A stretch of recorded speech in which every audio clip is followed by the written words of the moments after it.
Oi, minha gente, tudo bom? Estamos de volta, dessa vez com física, né? Lá no início do ano a gente fez um material de matemática para vocês, preparamos assim uma revisão bem legal. Só que fazendo algumas pesquisas, vendo o que estava acontecendo, o que estava, do que vocês mais tinham dúvidas, né? A gente chegou à conclusão que era melhor fazer agora o material de física. Então, para essa AG da segunda etapa, a gente vai fazer todos os capítulos, certo? Só que tanto o capítulo de espelhos esféricos, como o capítulo que vocês abordam força de atrito, roldanas, equilíbrio do ponto material e equilíbrio do ponto extenso, já caíram da vez passada, tá? Então, como nós pensamos em fazer? Vamos então fazer uma revisão, né, mais direcionada para essa prova. Porque o que é que acontece? Na última prova de vocês, a AC da segunda etapa, já foi cobrada essa primeira parte, por exemplo, de espelhos esféricos, só que ela foi cobrada muito mais, uma parte muito mais teórica. Então, eu acredito que possa vir repetido também a parte teórica, porém, que ele deva abordar a última parte de espelhos esféricos, que já é uma parte de cálculos. Então, o foco é positivo, o foco é negativo, o tamanho do objeto, distância do objeto ao vértice, distância da imagem ao vértice, como são calculados todos esses parâmetros, né, para o espelho. Então a gente vai ver um pouquinho mais direcionado. Separei algumas questões aqui, né? Além da própria questão, também vamos comentar outras possibilidades do que pode ser cobrado, certo? Mas ainda assim, eu vou lá no iniciozinho de espelhos esféricos, para quem ficou com dúvida, quem não entendeu o porquê do comportamento, por que a imagem é formada antes do espelho, por que a imagem é formada depois do espelho, onde é que fica esse foco, por que o foco é positivo, o foco é negativo, tá? Assim também vamos fazer com a parte de força de atrito e equilíbrio do ponto material, que já caiu da última vez, né? Só que nos novos capítulos, a gente tem a parte de movimento circular, né? Isso, e a parte de refração. Então, serão aulas mais detalhadas, com mais informações teóricas, e as questões também, né? Pesquisamos, olhamos o que caiu nos últimos anos para fazer uma revisão um pouco mais direcionada, tá bom? A prova vai ser exclusiva, né? Em dia exclusivo, com ciências da natureza, porém, vocês fazem junto com química e junto com biologia, se eu não me engano. Então, são apenas 15 questões, então por isso que eu tento filtrar o máximo que eu consigo para fazer algo mais direcionado, certo? Então, começamos hoje com espelhos esféricos. Jana, não entendi nada, tô super perdida. Gente, é uma parte muito fácil. Se a gente conseguir entender o que é que eu preciso ter como noção de espelhos esféricos, o comportamento dos raios em relação aos elementos desse espelho. Então, se eu combino o comportamento desses raios, eu acho qualquer formação de imagem, tá bom?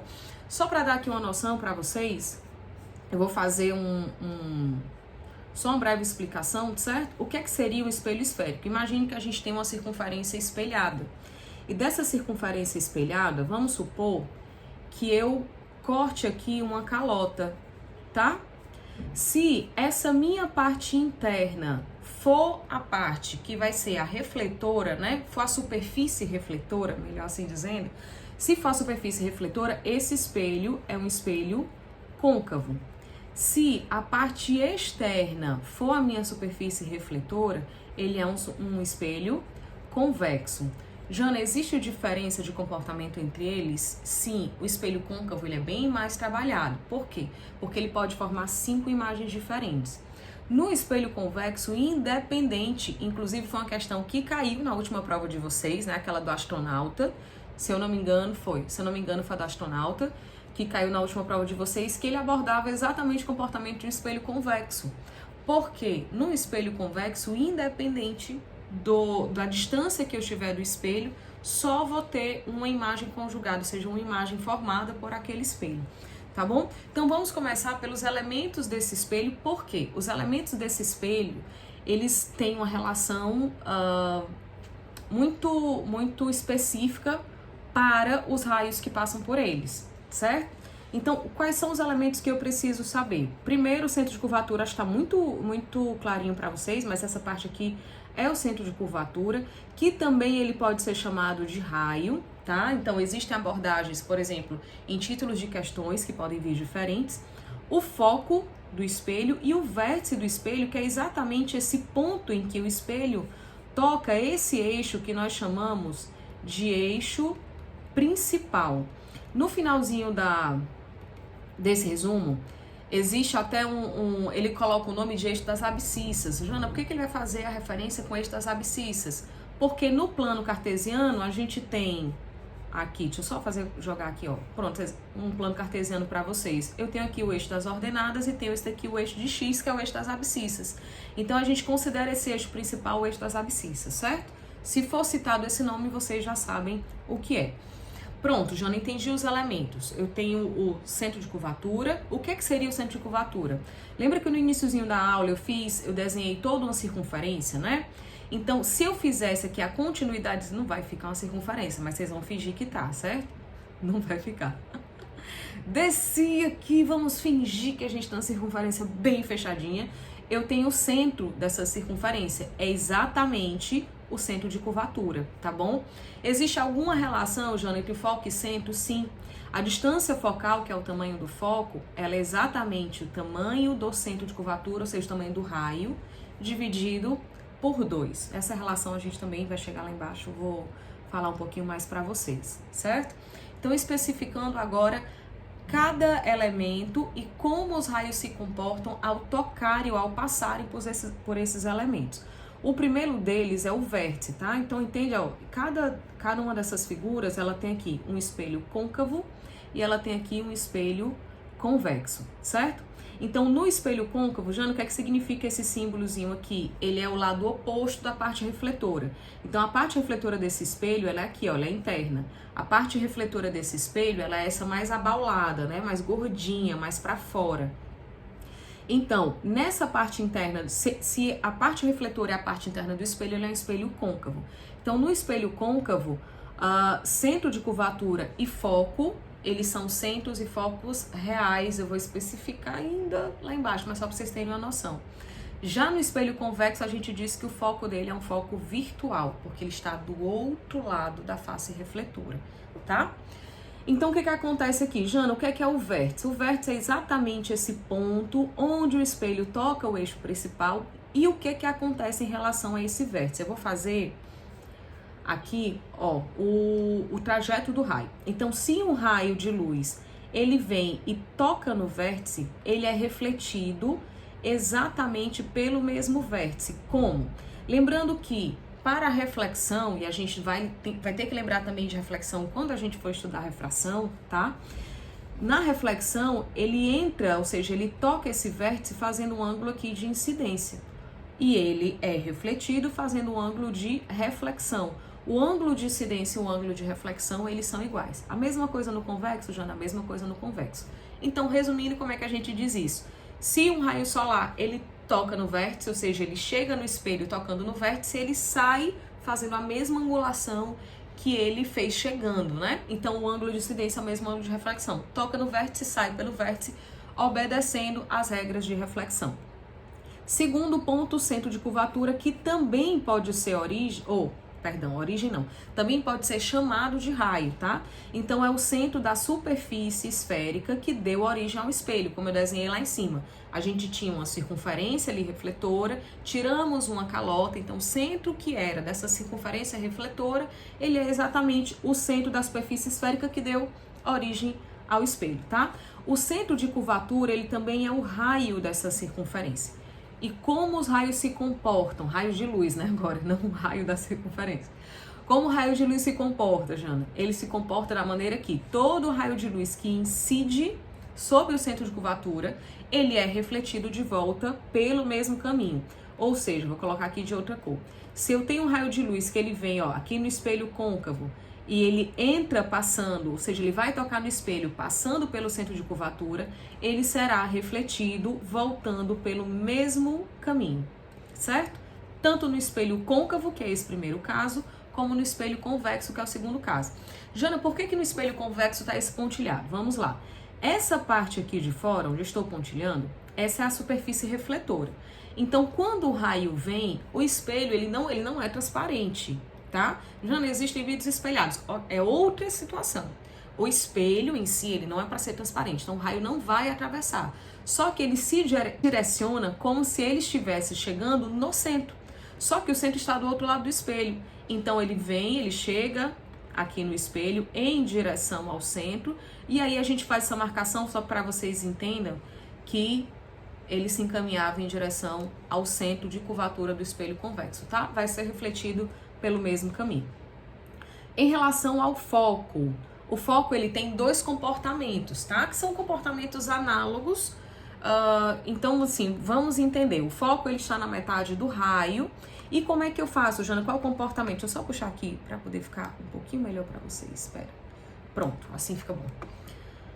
Como é que acontece o comportamento dos raios de luz aqui? Então, se um raio de luz ele entra pelo foco, ele é refletido paralelo a quem?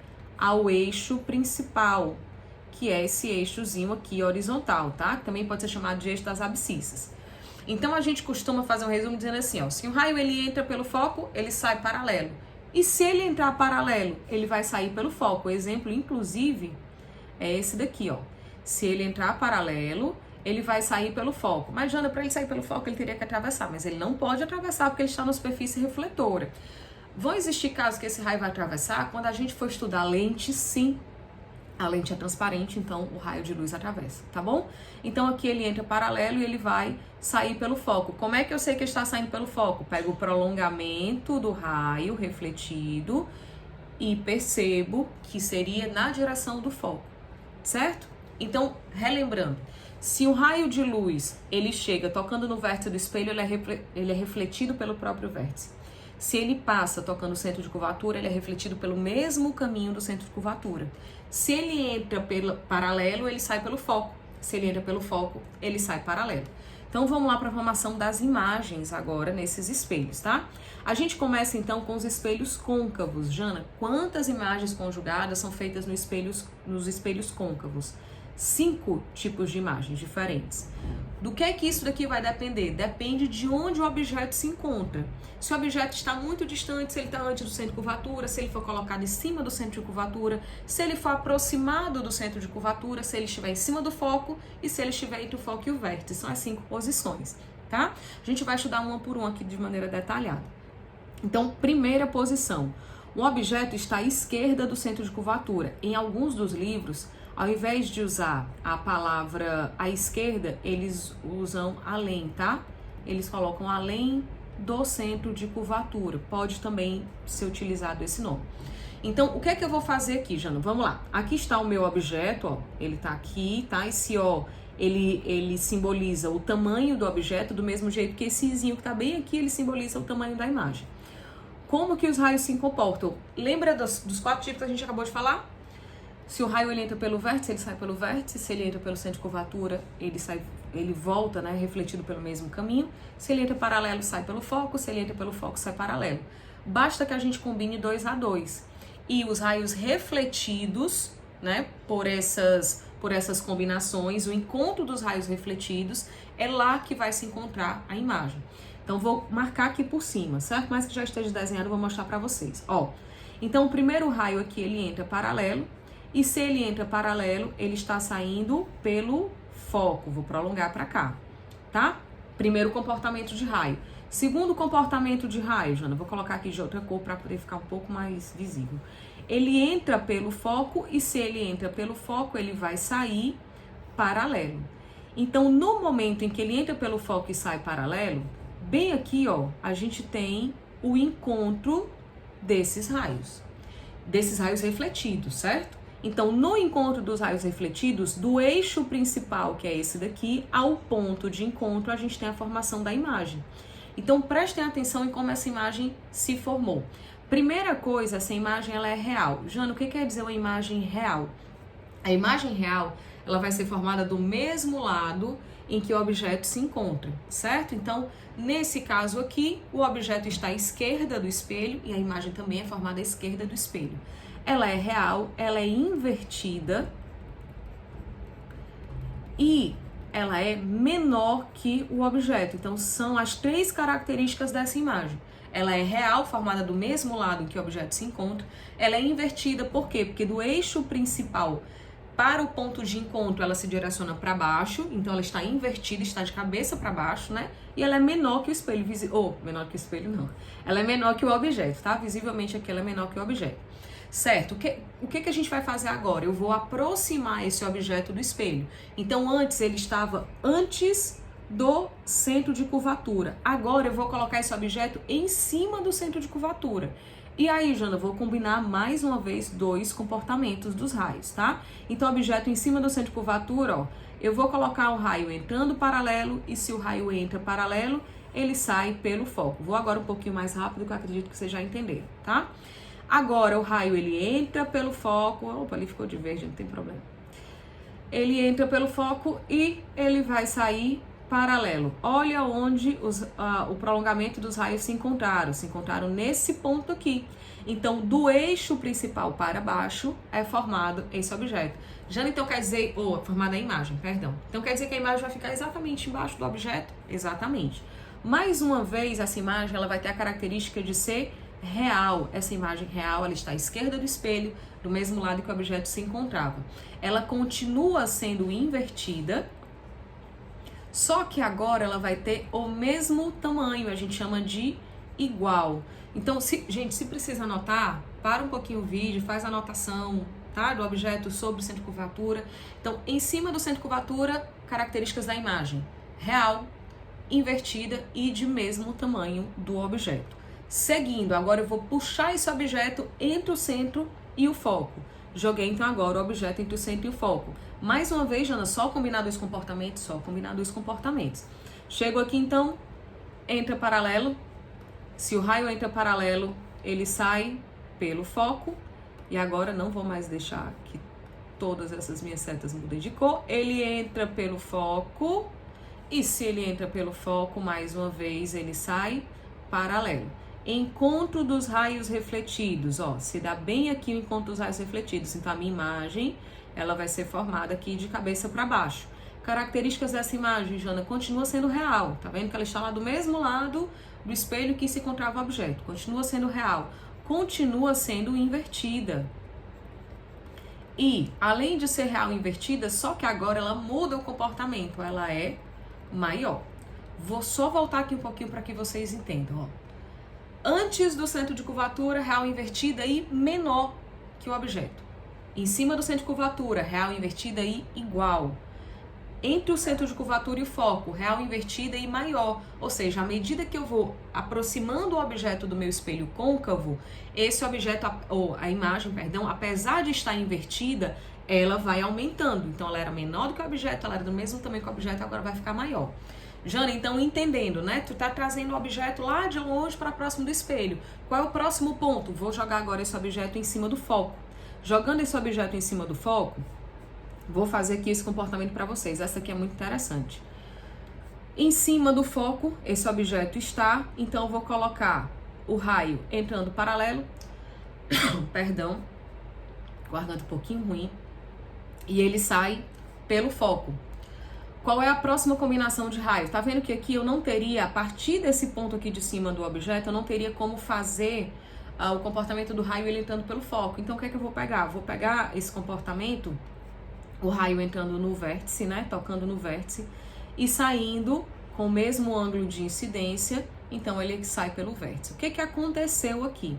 Vocês estão vendo que os raios refletidos, eles não se encontram, tá? A gente costuma dizer que ou eles não vão se encontrar ou vão se encontrar no infinito, certo?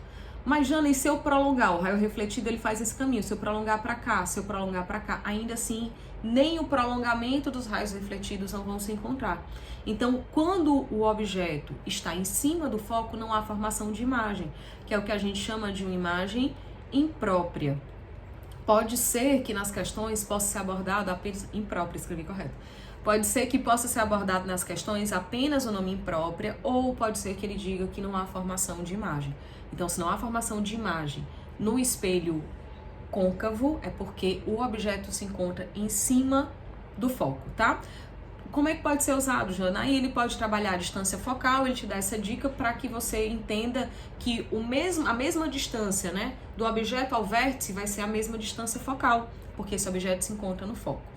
Agora, então, é que a gente vai utilizar, né, no próximo passo, é a nossa maior utilização de espelho côncavo, né? O propósito das meninas, né, de se maquiarem. Então, espelhos de maquiagem, espelhos côncavos são espelhos de aumento. Espelho de dentista, por quê? Porque ele dá um maior detalhamento, né? Então, você imagina você trabalhar apenas com a visão direta, tá bom? Então, você coloca um pequeno espelho côncavo, ele te dá uma pequena amplitude, também não pode ser muito distorcido, mas ele te dá ainda assim uma amplitude, que aí o dentista, ele trabalha olhando para esse espelho. Então, o dentista, ele trabalha com a visão espelhada, não invertida. Ele não vê teu dente de cabeça para baixo, mas ele vê esse teu dente espelhado. Ele olha pro espelho para poder trabalhar, porque fica mais fácil, né? Já que essa imagem fica ampliada, já dei a dica agora do próximo comportamento. Vamos lá, então. Então, nesse ponto aqui, o objeto vai estar entre o vértice e o foco. Jana, comportamento dos raios, mesma coisa. Vou pegar aqui e vou colocar, então, esse raio entrando paralelo. Se ele entra paralelo, ele sai pelo foco. Ótimo. Consigo colocar ele entrando pelo foco? Não. Então, eu vou colocar que esse objeto, ele vai entrar aqui no vértice, ele toca no vértice, e o raio será refletido também pelo próprio vértice. Aí você pode olhar para mim e dizer, Jana, vamos lá. Os raios refletidos não se encontraram aqui. Só que se a gente puxar o prolongamento desses raios, a gente tem um encontro do outro lado do espelho. E no momento em que essa imagem vai para o outro lado do espelho, ou seja, do outro lado onde o objeto estava, ela passa a ser uma imagem virtual, do mesmo jeito que a gente tem a imagem lá no espelho plano, tá? Ela é uma imagem virtual, ela é uma imagem direita. Por que ela vai ser imagem direita? Ela não será mais invertida. E ela será uma imagem maior. Então, pelo fato de ser maior, a gente tem uma amplitude, né, dessa imagem. Por isso que esse espelho, normalmente, ele é utilizado para espelho de maquiagem. Então, eu quero fazer detalhes. Eu preciso, por exemplo, no caso do dentista que eu já disse, né? Eu preciso de um pouquinho mais de amplitude, de ampliação do tamanho da imagem daquele dente para que eu consiga enxergar melhor a boca do paciente. O intuito do espelho côncavo, na sua grande maioria das vezes, é utilizá-lo com objeto estando entre o foco e o vértice, certo? E aí a gente vai então para espelhos convexos. Só voltando aqui no espelho plano, no espelho côncavo. Jana, então o que é que esse tipo de imagem aqui, ele me dá? Ele me dá detalhamentos, ele me dá detalhes. Então esse espelho, o grande propósito dele é que ele seja um espelho de detalhes, tá? Ele vai te dar pequenos detalhes, ele amplia para ele te dar detalhes. Já no espelho convexo, ele é um espelho de aumento de campo visual. Eu não quero ter detalhes com o espelho convexo, mas eu desejo ter uma amplitude do campo visual, tá bom? Onde é que se encontra esse espelho? Lá na portaria do prédio de vocês, da casa de vocês, tá? Por quê, Jana? Mas hoje em dia tem sistema de segurança por câmera. Só que, por exemplo, alguém que trabalha lá na portaria, essa pessoa, ela tem uma visão tanto interna, tá? Inclusive em apartamentos que tem garagens de subsolo, se vocês prestarem atenção, a cada subida de nível, esse espelho também se encontra, tá certo? Para que você que está subindo ou você que vai descer, você tenha noção se está vindo algum carro para que não ocorra uma colisão, tá bom? Então, ele é um espelho de amplitude. Então, para que ele é usado na portaria? Então, você vai sair de casa, né? A gente vive numa cidade perigosa. Então, por exemplo, o porteiro, ele tem condições de ver se está vindo alguém, se está vindo algum carro, se você está saindo de carro, ele tem condição de abrir logo o portão ou não, se está vindo algum carro, para não ocorrer colisões, esse tipo de coisa, tá bom? E ele também é utilizado nos retrovisores. Inclusive, existem alguns carros que eles têm uma pequena esfera, né, nos retrovisores laterais, porque ali aquela parte, ela é realmente bem convexa. Porque ele me dá uma amplitude maior, tá? E algumas vezes que a gente está dirigindo, a gente tem uma área onde nós chamamos de ponto cego. Então, esse ponto cego, por isso que tantas vezes acontecem alguns acidentes com motos, né? Porque nesse ponto cego, principalmente quem vai puxar para a direita. Quando a gente vai puxar para a direita, ocorre essa área, né, do ponto cego. Aqui em Fortaleza o povo brinca muito, porque tem nos ônibus, né, o motorista não tá ali vendo. Por quê? Porque ali é o ponto cego do motorista. Então, a colocação de um espelho convexo, ele pode ampliar aquele campo de visão e aí ele sana, né, ele dá um jeito nesse ponto cego e você consegue ter uma melhor noção de amplitude do que vem atrás de você. Jana, por que eu não posso fazer isso? Colocar um espelho totalmente convexo ou muito convexo no meu retrovisor. Porque, dependendo de como essa imagem seria formada, você poderia ter uma distorção real da distância. E aí poderiam ocorrer colisões, tá? Principalmente no momento de ultrapassagem. Então, vamos lá para o espelho convexo. Como é a formação de imagem deles? Opa! Deixa eu ampliar aqui um pouquinho essa imagem para poder mostrar para vocês. Ó, vou pegar o mesmo comportamento dos raios, tá? Não muda, é a mesma coisa. Então, olha aqui o comportamento dos raios. Então, o raio, ele entra aqui paralelo e ele vai sair pelo foco. Só que, lembrando que o foco desse espelho, ele vai estar aqui do outro lado. Então, ele não vai atravessar. Como é que ele vai ser refletido? Em direção ao prolongamento, né? Onde o prolongamento desse raio vai estar passando pelo foco.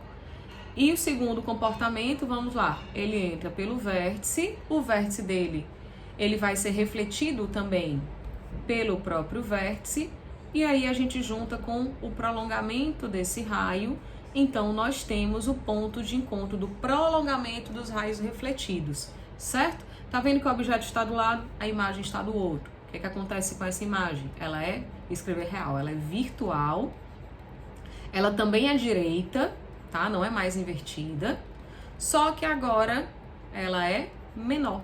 Então, o que diferencia do comportamento do convexo, do comportamento do espelho côncavo, onde, por exemplo, a gente tem a imagem também virtual, a imagem também direita, só que maior, é porque aqui no convexo ela é menor. Já no independente da distância, Aqui, qualquer distância que você colocar, ela vai ter sempre esse mesmo comportamento, tá? A imagem conjugada sempre vai ser virtual, direita e menor. A gente fecha essa primeira parte, vamos abrir então a segunda parte da aula com conversão de sinais ali, o porquê que o foco é positivo e o foco é negativo, e a gente termina com as questões, certo, gente? Então, continuando a parte de espelhos esféricos, agora a gente vai para o estudo analítico do espelho. Acredito que na apostila de vocês esteja com esse nome, tá? Estudo analítico do espelho. Pelo que eu me lembro, na última prova não caiu nenhuma questão com esses dados. Por isso que eu, Janaína, acredito que para a parte de espelhos esféricos seja cobrado muito mais de estudo analítico, tá bom? Baseado nos anos anteriores, acredito que seja isso.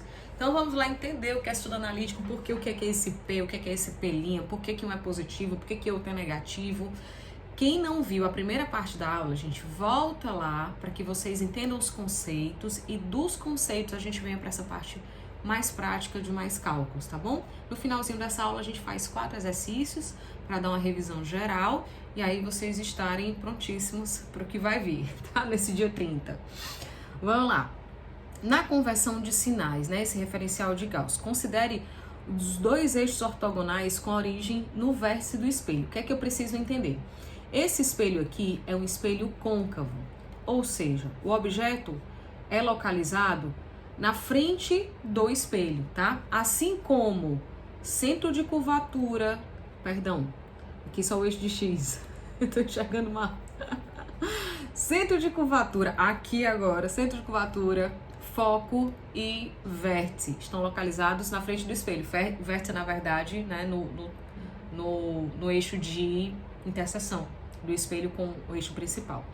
E no espelho convexo, nós temos um foco virtual agora e o centro de curvatura virtual. Lembrando que esse espelho, a parte refletora dele é desse lado. Então, a concavidade é do outro. Por isso que o centro de curvatura e o vértice estão do outro lado.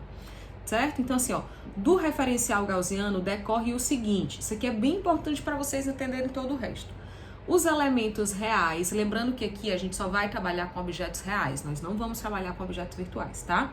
Objetos ou imagens situados na frente do espelho, a abscissa é positiva. Jana, o que é abscissa? Volta lá na primeira parte da aula. Expliquei o eixo, esse eixo horizontal, o eixo das abscissas. Então, para os elementos reais, objetos reais e imagens reais, nós teremos todo o distanciamento feito nessa abscissa, né? Ela vai ser um distanciamento positivo, essa distância vai ser contada como sendo positiva. E para os elementos virtuais, aqui ele fala de objetos, mas nós não vamos trabalhar objetos virtuais, tá? Então, objetos ou imagens, nós temos imagens situadas atrás do espelho, e esse distanciamento das imagens aos vértices, eles já serão denominados com o sinal de negativo, para que a gente entenda que eles são virtuais. Então, a abscissa vai ser negativa. Então, aqui, ó, isso aqui é uma parte importante. Convém observar que nos espelhos côncavos, a abscissa do foco principal é positiva. Então, o foco no espelho côncavo, ele é um foco positivo. Por quê, Jana? Porque ele está na frente do espelho, na frente da parte refletora. E o foco, enquanto nos espelhos convexos, a abscissa é negativa, porque o foco se encontra do outro lado da parte refletora, tá bom? Nessa equação de Gauss, a equação do aumento linear, né, que são esses parâmetros matemáticos que serão estudados aqui, eu vou ampliar só um pouquinho essa imagem para que vocês entendam, tenham melhor, né, definido o que é cada coisa. Então vamos lá. Primeira coisa, ó, esse O é o tamanho do objeto.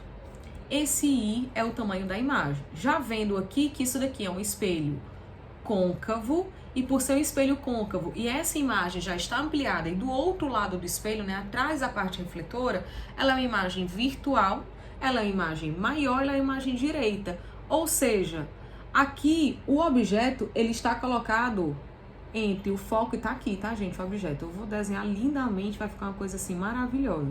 Mas aqui tá o objeto, que seria uma vela, vocês imaginam, tá?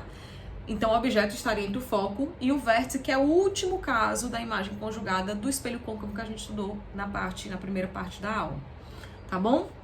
Outros elementos importantes, Jana, vamos lá. P, o que é esse P? Esse P é uma distância horizontal de onde se encontra o objeto até o vértice. O que é esse P'? P' é uma distância horizontal de onde se encontra a imagem até o vértice do espelho. Então, nesse caso aqui, só pelo fato da imagem ser virtual, eu já poderia dizer que esse P' vai ter um valor negativo, tá? Ele vai ser simbolizado com um menos na frente. Por quê? Porque a imagem vai ser virtual. Então, quando a imagem é virtual, como a gente viu aqui, ó, elementos virtuais, a gente tem a abscissa negativa. Vamos especificar no resuminho final, qualquer coisa vocês param o vídeo, façam anotações de vocês, tirem prints, enfim, fiquem à vontade. Esse Fzinho minúsculo é a distância focal, ou seja, a distância horizontal, mais uma vez, né? Do foco até o vértice, então essa daqui é a distância focal. Já são esses elementos que a gente vai trabalhar? Exato.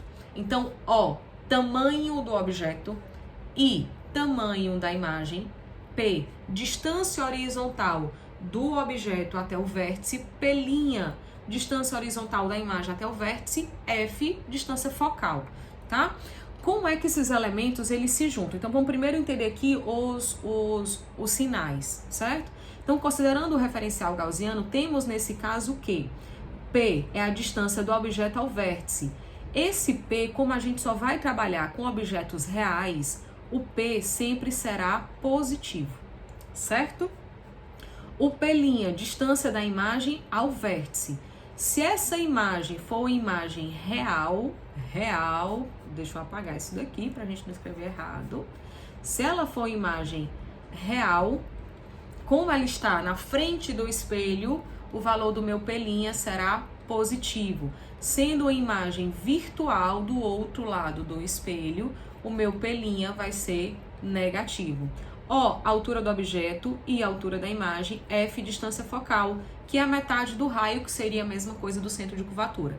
Lembrando que para a distância focal no espelho côncavo, como a gente colocou aqui, ó, a distância focal, o foco no espelho côncavo, ele é positivo, e no espelho convexo, ele é negativo, tá bom? Então, chegamos aqui, ó, por semelhança de triângulos, eu também não vou fazer todo o desenvolvimento agora, tá? Porque senão a gente vai perder muito tempo. Quais são, Jana, as duas fórmulas que eu preciso trabalhar? A primeira fórmula está aqui, a segunda fórmula está aqui. Eu ficaria, gente, só com essa primeira parte, tá? Da fórmula, eu nem trabalharia a segunda. Então, o que é que eu preciso saber? que 1 sobre a distância focal é igual a 1 sobre P, que é a distância do objeto até o vértice, mais 1 sobre P', que é a distância da imagem até o vértice. Jana, nessa fórmula eu preciso observar os sinais com toda certeza. Lembrando que o P sempre vai ser positivo, o foco, se o espelho for côncavo, ele é positivo, se o espelho for convexo, ele é negativo. E o P', Jana, se a imagem for virtual, ele vai ser negativo, então ele precisa ser substituído de forma correta, tá bom? Segunda fórmula que a gente vai trabalhar, é o que a gente chama de aumento linear. Esse aumento linear, quando eu falo de aumento, eu também posso estar trabalhando a redução, tá, gente? Então, não existem casos que a imagem foi reduzida. Então, por exemplo, no espelho convexo, a imagem sempre vai ser reduzida. Lá no espelho côncavo, quando o objeto está antes do centro de curvatura, a imagem também ela é menor, então ela também é reduzida. Só que eu vou ter como resultado desse aumento linear, dessa ampliação, eu vou ter o resultado de uma fração.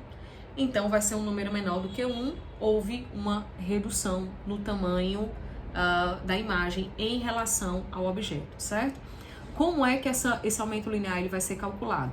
Ele vai ser calculado como um parâmetro de comparação, ou seja, uma razão entre o tamanho da imagem e o tamanho do objeto, e isso também pode ser comparado como menos, nunca esqueça desse sinal, pelo amor de Deus, menos P', distância da imagem ao vértice, sobre P. Jana, isso daqui, ele pode cobrar, gente, de todas as formas. Ele pode dar para vocês, o que é que ele pode fazer? Vamos lá. Vou abordar aqui alguns tipos de questões. Ele pode dar, por exemplo, o tamanho da imagem, o tamanho do objeto e te pedir a distância focal, porque ele vai te dar uma relação entre P' e P. Ele pode dar a distância focal, te dar o P, pedir o P', né, que é a distância da imagem, e aí te dá, por exemplo, o tamanho do objeto e te pedir apenas o tamanho da imagem. Então, assim, são N possibilidades. O que é que vocês têm que ter? O parâmetro de sinais, vocês têm que ter isso muito bem estabelecido, tá bom? Quem tem dúvida, volta um pouquinho na aula, para a aula, faz anotações, tendo esse parâmetro, vocês conseguem resolver tranquilamente. Então, parâmetro de sinais e o que significa cada uma das letras. Então, F minúsculo, distância focal, P, distância do objeto ao vértice, P', distância da imagem ao vértice, e tamanho da imagem ou tamanho do objeto, tá? Então, um resuminho final para as questões. Considerando sempre o objeto real, lembra que eu falei que a gente só vai trabalhar com objetos reais, a gente vai ter que no espelho côncavo a minha distância focal ela é positiva, no espelho convexo a minha distância focal é negativa. Já falei isso umas 3 vezes, só nessa aula de agora. Imagem real, ou seja, que ela está no mesmo lado, né, na frente do espelho. O P' dela é positivo, na imagem virtual o P' é negativo. Questão das abscissas, já falei lá no comecinho. A imagem quando ela é direita, né, ou seja, ela vai do mesmo... Esse aqui também é importante, tá? Não tinha falado antes. A imagem quando ela é direita, então o tamanho dessa imagem é um tamanho positivo. Se ela for imagem invertida, o tamanho da imagem vai ser um tamanho negativo. Tudo bem? Vamos então para as questões, a gente vai lembrar um pouquinho da teoria e vamos fazer a primeira questão também de cálculo, certo? Um espelho esférico côncavo conjuga uma imagem real, então vamos lá. Um espelho esférico côncavo. Jana, ele é côncavo. Se o espelho é côncavo, o que é que eu já posso dizer? Que a distância focal dele, ela é positiva. Conjuga uma imagem real, então se a imagem é real, o meu P', ele também será positivo, e a gente tem que lembrar que o objeto também será, o P também será positivo, tá? Que é colocado a 20 centímetros de seus vértices. Então, o que é que eu já tenho? Eu tenho que a distância de P já é de 20 centímetros. Sabendo que a distância focal desse espelho, ele já está me dando que esse foco é de 10 centímetros. Todos os parâmetros aqui são positivos, a gente não tem que se preocupar. Janas, por exemplo, ele me desse um espelho convexo, eu teria que me lembrar que o foco é negativo, que o P seria positivo e o P' seria negativo. Na hora de substituir na fórmula, eu preciso lembrar desses parâmetros, certo? Então, a distância focal desse espelho é de 10 centímetros, determine a distância da imagem. Então, o que é que ele quer a distância da imagem? Ele quer o P'. O que é que eu preciso fazer aqui? Apenas aplicar a primeira relação que a gente viu agora, ó. 1 sobre o foco é igual a 1 sobre P mais 1 sobre P'. Todos são positivos, não tenho que me preocupar além da substituição. Então, 1/10 é igual a 1 sobre 20 mais 1 sobre pelinha. Aqui, se vocês quiserem já fazer a MMC de tudo, ou então eu posso trazer essa fração aqui para o primeiro termo. Trazendo essa fração para o primeiro termo, então vai ficar 1/10 menos 1 sobre 20 igual a 1 sobre pelinha. Vou fazer o MMC só dentro desses dois. Deixa eu só descer aqui um pouquinho essa segunda questão para eu ter um espaço e não ficar tão apertado. Voltando aqui, pronto. Então, aqui vai ficar fazendo MMC, o MMC vai ser 20, 20 dividido por 10, isso daqui vai dar 2, 20 dividido por 20, isso daqui vai dar 1, isso daqui é 1 sobre pelinha. Então, ficarei com 1 sobre 20 é igual a 1 sobre pelinha. Logo, o valor do meu pelinha vai ser de 20 centímetros. Aqui está a situação dele. Tudo bem? Jana, ele pode dificultar essa questão? Pode, como eu te disse, gente, ele pode trabalhar o aumento linear. Ele pode dizer, por exemplo, que essa imagem foi aumentada em 5 vezes. Então, se a imagem foi aumentada em 5 vezes, que não é aqui o caso, né? Mas vamos supor que ele me deu uma imagem aumentada 5 vezes. Então, eu tenho que dizer que esse aumento linear, ele é igual a 5. Aí eu vou colocar aqui imagem sobre objeto, seria igual a 5 e menos pelinha sobre P e vou trabalhar com relações, tá bom? Deixa eu ajeitar aqui minha borracha para outra que eu prefiro. Pronto. Certo? Vamos então para a segunda questão. Na segunda questão, ela já é uma questão teórica. Por que eu preferi fazer também algumas teóricas? Porque pode ser também que ele volte a abordar, tá bom? Motivado a enxergar mais carros que se aproximam da traseira do seu veículo, o motorista resolveu instalar um espelho esférico em um dos seus retrovisores. Então, colocou um espelho esférico em um dos seus retrovisores lá. Para sua surpresa, ele obteve apenas somente imagens invertidas. Então, só teve imagens aqui invertidas dos carros distantes. Qual foi o tipo de espelho escolhido pelo motorista e qual espelho seria a escolha correta? Primeira coisa, ele só teve imagem invertida. O único espelho que me dá imagem invertida é um espelho côncavo. Ele é o único espelho de imagem invertida. Então, primeira coisa, qual foi a escolha dele? Foi um espelho côncavo. Por que ele fez uma escolha muito errada, Jana? Porque no espelho côncavo, a certas distâncias, né, ele só me dá a imagem direita se eu estiver muito próximo do vértice, entre o foco e o vértice. Nas demais, em cima do foco eu não tenho formação de imagem, e antes do foco, antes do centro de curvatura, em cima do centro de curvatura, entre o centro e o foco, eu só tenho imagens invertidas. Então, péssima escolha do motorista. Então, o espelho que foi escolhido foi um espelho côncavo. E qual tipo de espelho que seria a escolha correta dele? Como aqui ele quer, ele enxerga, motivado a enxergar mais carros, ele quer uma amplitude de espaço. Ou seja, ele quer uma amplitude de visão. Se ele quer essa amplitude de visão, ele teria que ter um espelho convexo. No caso, seria o côncavo que ele escolheu e a escolha correta dele deveria ser o espelho convexo, tá? Terceira questão, o FPB. Com relação à experiência envolvendo espelhos curvos, que seriam espelhos esféricos, em um determinado laboratório, considera as afirmativas abaixo.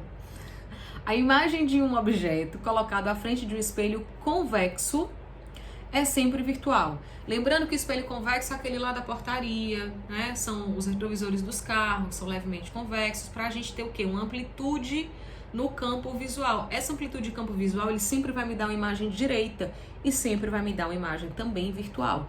Independente da distância que eu estiver, a imagem conjugada sempre vai ser virtual. A imagem de um objeto colocado à frente, então aqui tá correto, né? Nem falei isso. A imagem de um objeto colocado à frente de um espelho côncavo é sempre real? Não.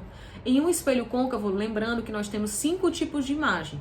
3 delas são reais, uma delas é imprópria e uma delas é virtual. Então, são 3 reais, uma imprópria e uma virtual.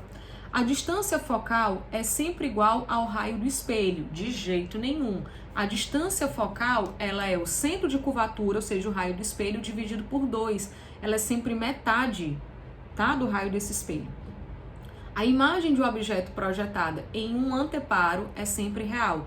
Jana, projeção de imagem em anteparo é sempre real? Sim. Pouco abordado nas apostilas, mas bastante abordado nas questões. Então, uma imagem para ser projetada, então projetores, eles utilizam imagens reais. Então, correto aqui, primeira E quarta questão aqui seria, quarto item, tá? Seria aqui letra C. Quarta questão e última, essa inclusive está na apostila de vocês, deem uma olhada. Gente, tem uma também bem interessante na apostila de vocês, que é uma imagem do Jerry, né, daquele Tom e Jerry. Que é o ratinho, o Tom é o gato, exatamente, o Tom é o gato. Ali é o rato que tá. Então é um ratinho que ele está na frente de uma bolinha de Natal, lembrando que a bolinha de Natal ela é imagem convexa. Ela, na verdade, ela é um espelho convexo, só que ali ele se vê, se eu não me engano, com a imagem ampliada. E lembrando que o espelho convexo, ele te dá uma imagem menor, não uma imagem maior. E aí ele pergunta, né, qual é o erro que acontece ali. Também é uma questão interessante. Essa questão também está na apostila de vocês, ó. Então, diz assim, ó, a figura mostra um objeto e sua imagem produzida por um espelho esférico. O objeto está bem aqui, né, essa peça de xadrez. Qual é a imagem formada por ele? É uma imagem invertida, tá? Ela é a imagem que está de cabeça para baixo. O que é que eu posso concluir? Que esse espelho aqui é um espelho côncavo, porque somente o espelho côncavo me dá a imagem invertida, tá? Essa imagem, a aparência que ela nos dá é que ela é maior. Então, além de ser um espelho côncavo aqui, essa imagem, ela é uma imagem maior.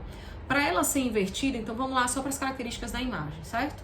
Aqui ela é invertida, além dela ser invertida, ela aparentemente, né, é maior. Então, se ela é invertida, ela é maior, ela também é uma imagem real. Quando é que eu tenho esse comportamento aqui no espelho côncavo, onde a minha imagem é real, invertida e maior? Lembrando que quanto mais distante o objeto está do espelho côncavo, menor a imagem será formada, apesar dela ainda estar invertida.